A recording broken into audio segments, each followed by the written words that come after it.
பத்திரமுல்ல பலவத்த பகுதியில் அமைந்துள்ள நிதி அமைச்சின் செயலாளர் கலாநிதி ஹர்ஷன சூரியபெருமவின் வீட்டை முற்றுகையிட போவதாக கூறி கோட்டாபய ராஜபக்சவின் முன்னாள் பிரத்யேக செயலாளர் சுகீஸ்வர பண்டார மேலும் சிலருடன் இன்று காலை அங்கு சென்றிருந்தார்.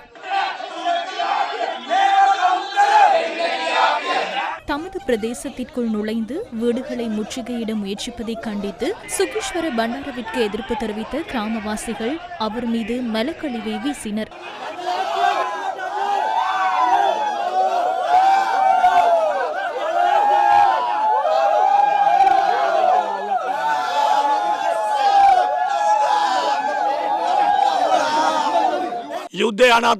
யுத்தம் நடைபெற்றுக் கொண்டிருக்கும் போது இதோ பாருங்கள், குமாரோடு இணைந்து அர்ஷன சூரிய பெரும திரைசேரிக்கு விளையாட்டை காட்டியிருக்கின்றார். நாட்டு மக்களின் 80 கோடி ரூபாய் பணம் இன்று சைபர் தாக்குதலுக்குள்ளாகி காணாமல் போயுள்ளதாக கூறுகின்றனர். அர்ஷன சூரிய பெரும அவர்களே, உங்களுக்கு வெட்கம் இருந்தால் பதவியை ராஜினாமா செய்துவிட்டு சுயாதீன விசாரணைக்கு இடமளியுங்கள். அர்ஷன மாத்திரம் விலகினால் போதாது, அனுரு திசாநாயக்கவும் பதவி விலக வேண்டும்.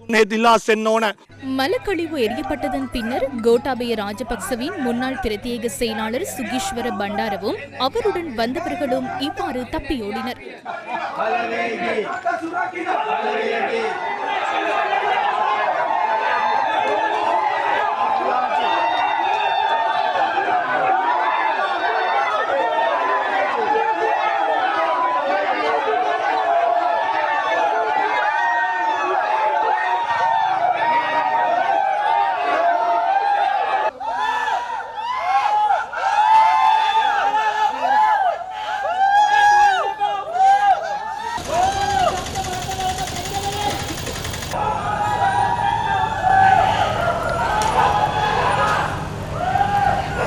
பிரதேச மக்கள் இவ்வாறு அவர்களுக்கு பதிலளித்திருந்தனர்.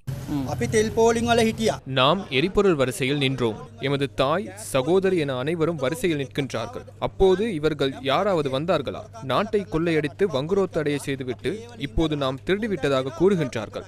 நாம் திருடவில்லை, அவர்கள் திருடியதை எம்மீது சுமத்த வருகின்றார்கள். முழு உலகத்துக்கு முன்னால் இந்த நாட்டை மண்டியிட செய்தனர். அவர்களை பொறுப்பு கூற வேண்டும். இவரை கோட்டாபயவின் பிரத்யேக செயலாளர். இவர்களை நாட்டை அளித்தனர். தற்போது நல்லவர்களை போன்று வெள்ளை உடை அணிந்து வந்து பேசுகின்றனர். உலகத்துக்கு முன்னால் எமக்கு வெட்கத்தை ஏற்படுத்தினார்கள். நிச்சயமாக இவர்கள் பயந்திருக்கின்றார்கள். இவை யாரோ சிலரின் கைபொம்மைகள். முழு நாடும் அனாதரவாகி மக்கள் துன்பப்பட்ட போது இந்த கும்பல் ஒன்றாக இணைந்து சுகபோகங்களை அனுபவித்த போது மக்களின் வலி அவர்களுக்கு தெரியவில்லை. தற்போது சிறைக்கு செல்ல வேண்டிய பயத்தில் தான் இப்படி ஆடுகின்றார்கள். மக்கள் உணவின்றி வாடிய போது, எரிபொருள் வரிசைகளில் பெற்றோர்கள் உயிரிழந்த போது, வைத்தியசாலைகளில் தவறான மருந்துகளால் நோயாளிகள் இறந்த போது இவர்களுக்கு அது உணரவில்லையா? இல்லை.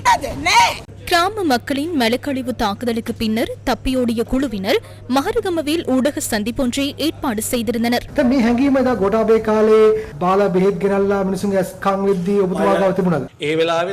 அந்த சந்தர்ப்பத்தில் ஜனாதிபதி ரணில் விக்ரமசிங்க மிகவும் பாரபட்சம் என்று செயற்பட்டார். குறைந்தபட்சம் ஜனாதிபதி அனுரகுமாரவுக்கு மிக நெருங்கிய தலைவர் ரணில் விக்ரமசிங்க தான். அது போன்ற ஒரு பிரச்சனை எழுந்த போது அவர் செயற்படும் விதத்தை பற்றி சற்று சிந்தித்திருக்க வேண்டும். පෝලිම් වල ගෑස් පෝලිම් වල මිනිස්සු මරනවා. ඒ වෙලාව ඔබතුමා එළියට ඇවිල්ලා මේ සම්බන්ධව කතා කරන්නේ දුක පෙන්වන්නේ නැහැ මිනිස්සු ඉස්සරහ. එදා ඇවිල්ලා அவர்கள் காலிமுகத்திரல் போராட்ட களத்தை உருவாக்கிய போது ஜனாதிபதி கோட்டாபய சாணியை அடிக்க செல்லவில்லை. அவர் மலத்தை வீசி எறியவில்லை. அவர் இரும்பு கம்பிகளை கொண்டு வரவில்லை.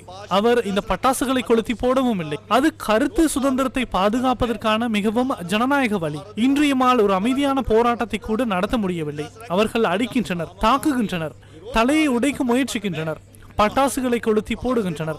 இது என்ன மனிதாபிமானமற்ற செயல்?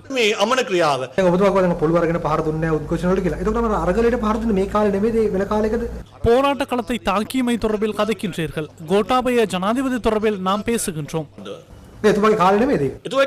அது அவருடைய காலம்தான். ஆனால் அவர் பக்கச்சார்பற்ற விசாரணைக்கு அனுமதி வழங்கினார். அந்த தாக்குதலை அவர் வன்மையாக கண்டித்தார்.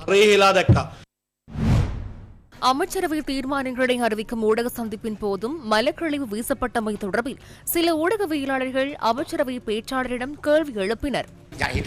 முன்னாள் ஜனாதிபதியின் பிரத்யேக செயலாளராக செயற்பட்ட சுகீஸ்வர என்பவர் மீது மலக்கழிவு வீசப்பட்டுள்ளது. இது ஜனநாயகத்திற்கு விடுக்கப்பட்ட அச்சுறுத்தலாகும். கடந்த காலங்களில் கோட்டாபய ராஜபக்சவின் கருத்துக்களை கொண்டு சென்ற ஒருவராக சுகீஸ்வர அறியப்பட்டார். தற்போது அவரது இந்த நிலைப்பாட்டிற்கு இந்த ஆட்சி காலத்தில் இவ்வாறான அச்சுறுத்தல் விடுக்கப்படுவது ஜனநாயகத்திற்கு பெரும் பாதிப்பு அல்லவா? அங்கு ஏதோ ஒரு குழப்பம் ஏற்பட்டு சாதாரண மக்கள் அதற்கு தமது எதிர்ப்பை அல்லது எதிர்ப்பினை வெளிப்படுத்தி இருந்தால் அது தொடர்பில் போலீசார் விசாரணை நடத்துவார்கள். அந்த தாக்குதல் எவ்வாறு நடந்தது, என்ன வகையான தாக்குதல் என்பது தொடர்பில் ஊடகங்கள் செய்தி வெளியிட்டதை நான் பார்த்தேன். நடந்த விடயம் என்னவென்பதை சட்டத்திடம் ஒப்படைப்பதே சிறந்தது. பொதுவான இவ்வாறான சம்பவங்களின் போது பல்வேறு குழப்பங்கள் ஏற்படுவதுண்டு.